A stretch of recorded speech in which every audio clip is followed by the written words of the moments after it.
This is Jeopardy!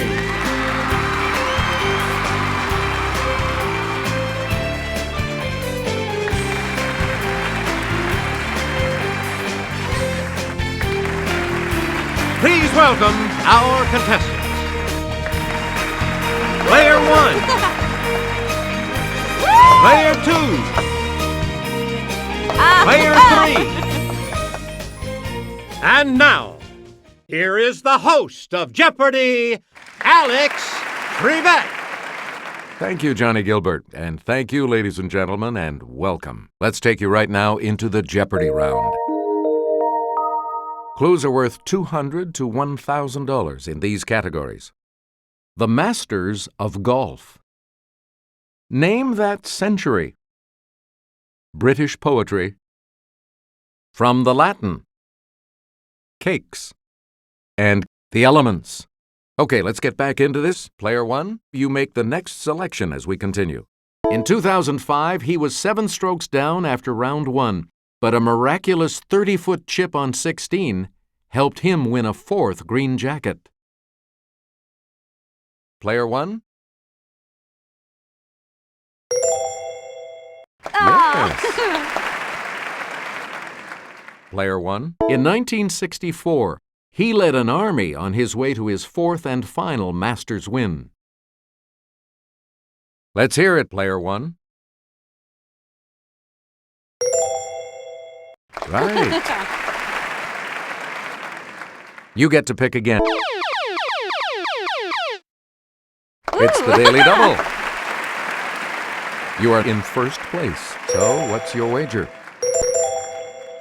Here is your Daily Double clue. Bear with us. The first of his record 6 Masters wins came in 1963, and the last in 1986.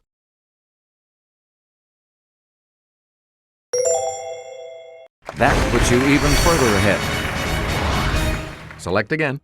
In 2004, this golfer, known as Lefty, jumped for joy on 18 and showed off his vertical leap ability. About 2 inches. Let's hear it, Player 1.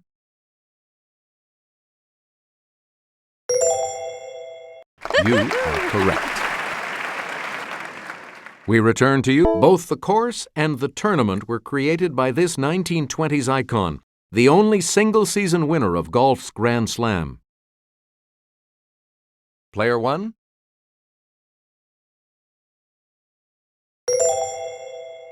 Right you are. Player 1, back to you for our next selection. Ben Franklin flew a kite and invented the lightning rod. Yes, Player 2. Good. Where do we begin? The Impressionists exhibited their paintings for the first time. Let's hear it, Player 1. That's correct. Player 1, London experienced its deadly Great Fire. It's Player 1.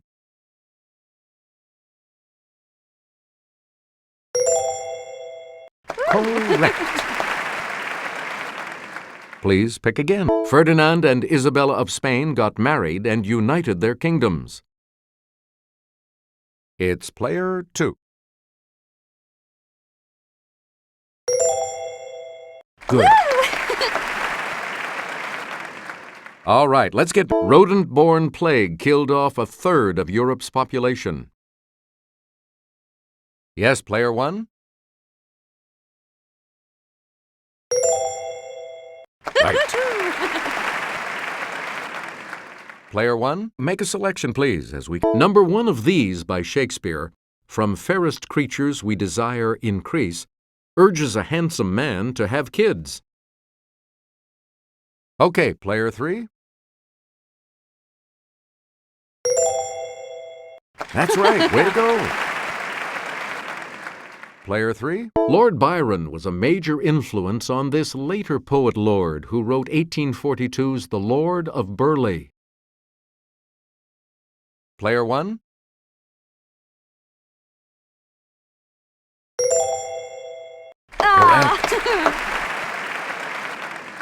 Player 1. Blake asked little this, who made thee? Gave thee clothing of delight, softest clothing, woolly, bright. Let's hear it, Player 1.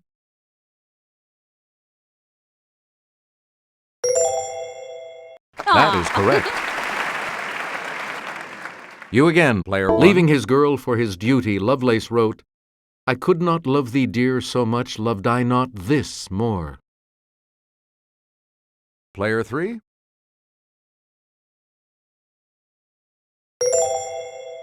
Yes. Player 3. This British poet got romantic about La Belle Dame sans Merci. Okay, Player 2. That is correct. Where do we begin, Player 2? This type of sphere, with a map of the Earth depicted on it, has a name from the Latin for sphere. It's Player 1. Yes.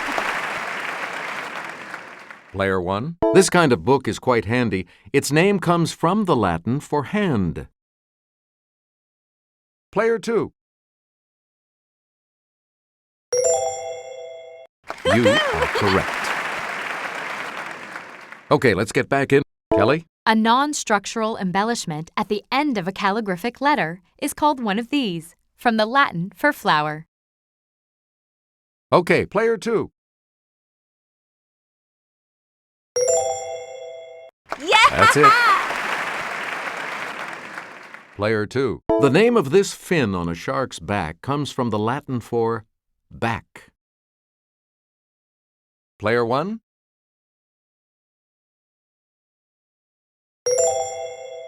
You are correct. Player 1. Texas A&M's Coastal Engineering Lab studies the coastal type of this, from the Latin for to gnaw. Yes, Player 3.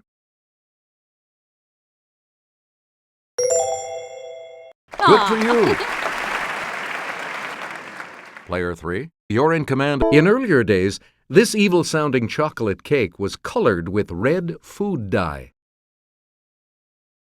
It's Player 2.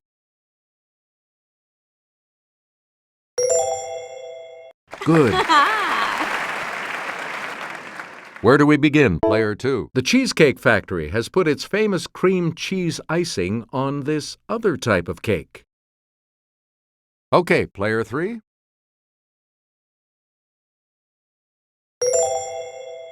Good for you. Player 3. Schwarzwälder Kirschtorte is known by this colorful name in English. Yes, Player 3.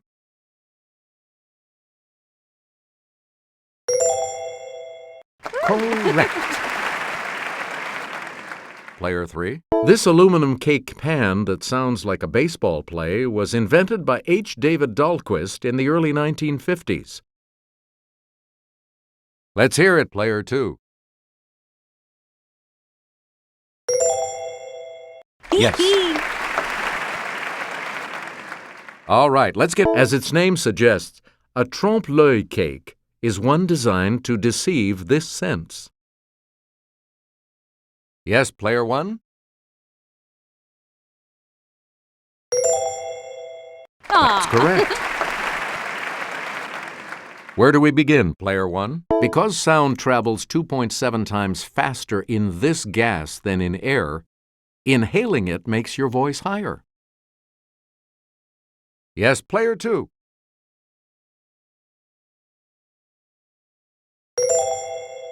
Correct.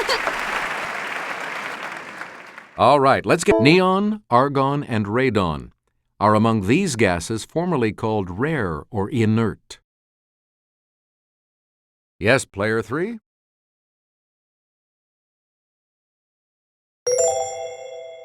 You are correct. Where do we begin? Superman knows its atomic number is 36. Yes, Player 3?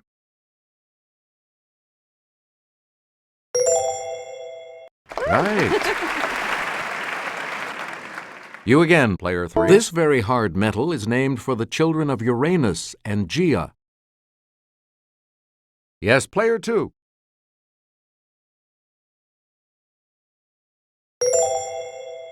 Good. And here's the $1,000 clue. Harley Crocker and others found this common element had a new molecular form, the fullerene. Let's hear it, player 2.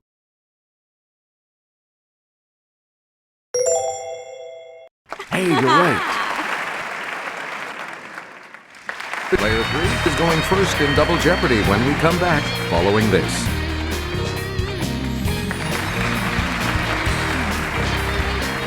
Let's see what happens in Double Jeopardy with these categories awaiting the players.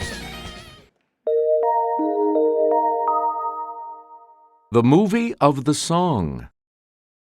Say it in Spanish. Literature. The human body. U.S. city history.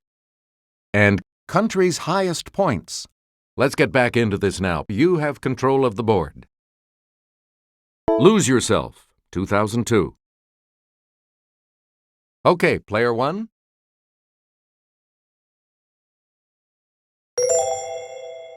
Right. Player 1. A Whole New World, 1992. Yes, player 1. Yes. Player 1. Let's hear it for the boy. 1984. Let's hear it, player 1.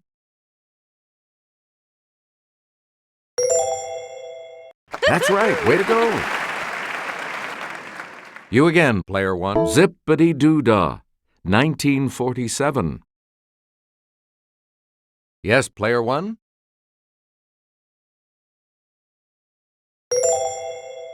Right. Player 1, choose again. Papa, Can You Hear Me? 1983. Player 2.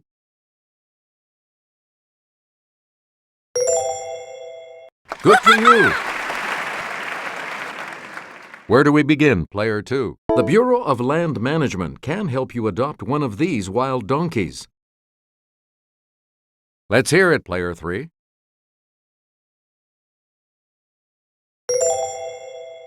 Yes. Player 3. As well as manly or virile, this word can mean sledgehammer. Player 2.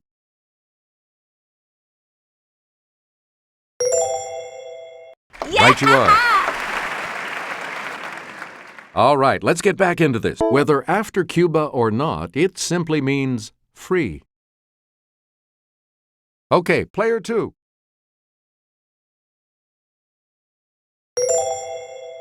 Yep. Select again. This can mean taste or flavor.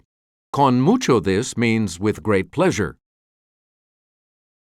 Yes, player 3.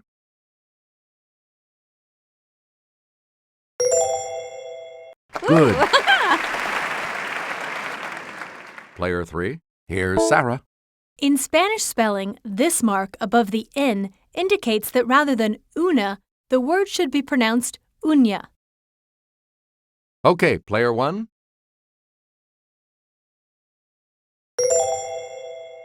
You are correct. Where do we begin, player 1? At the end of this novel, Reverend Dimsdale reveals publicly that he is the father of Hester Prynne's daughter. It's player 2.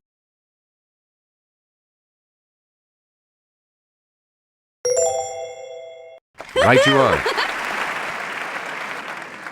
Player 2. You're in command. This character's first literary appearance was in the tragic drama The Seducer of Seville.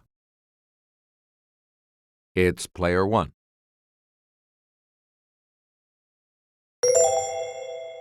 Yeah, good. All right, let's get back into this. He wrote the 2001, 2010, 2061, and 3001 Odyssey books. Okay, player one.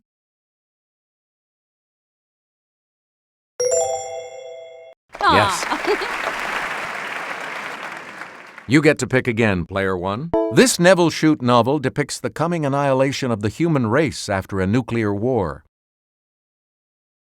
It's player two. Yes. Player two. The title of this 1985 Bobby Ann Mason novel refers to the time a soldier spent in Vietnam. Okay, player three.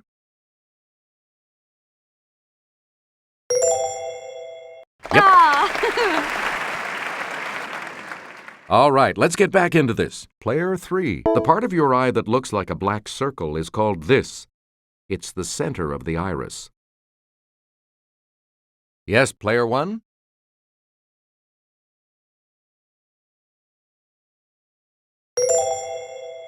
Right you are. Okay, let's get back into this. Otoliths are found in the vestibule of the inner part of this organ. Yes, player two.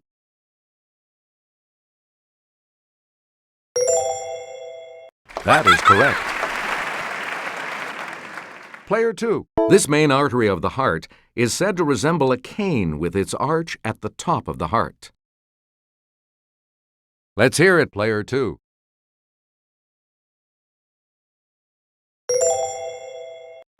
Good. You again, player two. This part of the brain, just above the brainstem, is about the size of an orange. Yes, player one.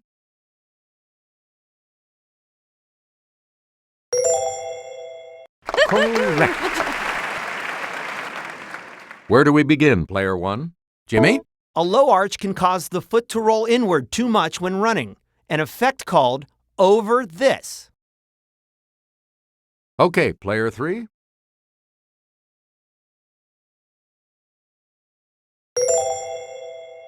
Right you are. Player three, you start. This Missouri city wasn't named for Scott or Janice, but for the Reverend Harris G., an early settler there. Okay, player one. Hey, you're right. Okay, let's get back in. 2 months before the Declaration of Independence, the Rhode Island Independence Act was signed in this city. Player one.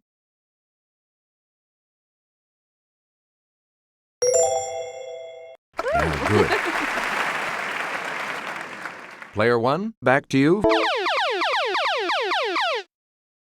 Answer. The first of the daily doubles.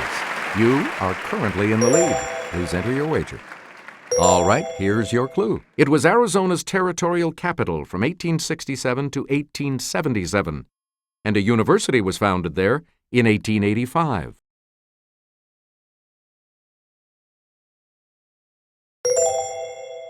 Congratulations, you're still in first, player one. Please pick again. Indianapolis was laid out in a wheel pattern inspired by this other major city some 500 miles away.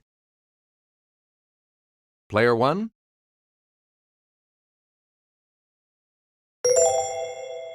Right. Player one. Let's get Jimmy's assistance on this clue. It was uninhabited when it was chosen as a territorial capital in 1836 and named for a president who died that year. Let's hear it, player three. Good. Player three, where do we start? Mount Kosciuszko in New South Wales. Player three.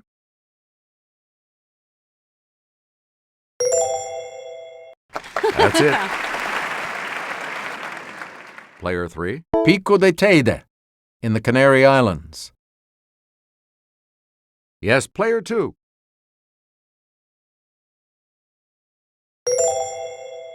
Yes. Player two. answer. The second daily double. You're in second right now. How much?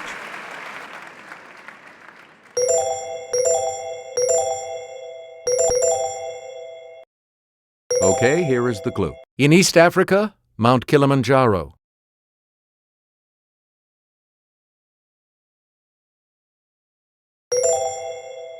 That's correct.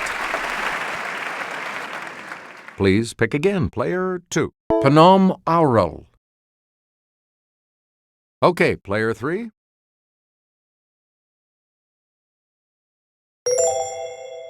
Correct. Here's the $2,000 clue. In Central America, Doyle's Delight, not Victoria Peak as was thought. Player 3.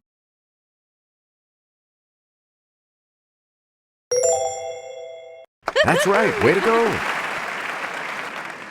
You all move on to Final Jeopardy, which will continue after these messages.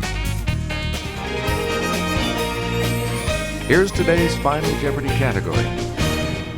The 1970s. You need to select your wager.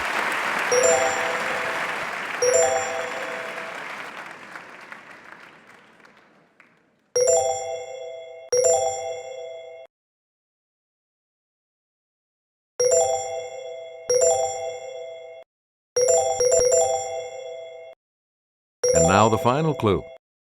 For an historic February 1972 trip, Richard Nixon and Henry Kissinger each learned to use these. Nixon was better at it.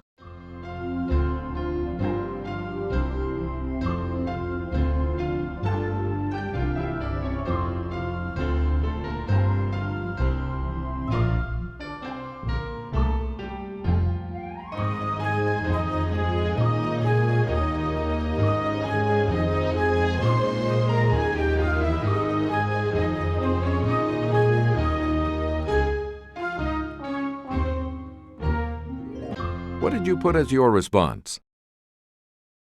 How much do you add to your total with that correct response? What did you say?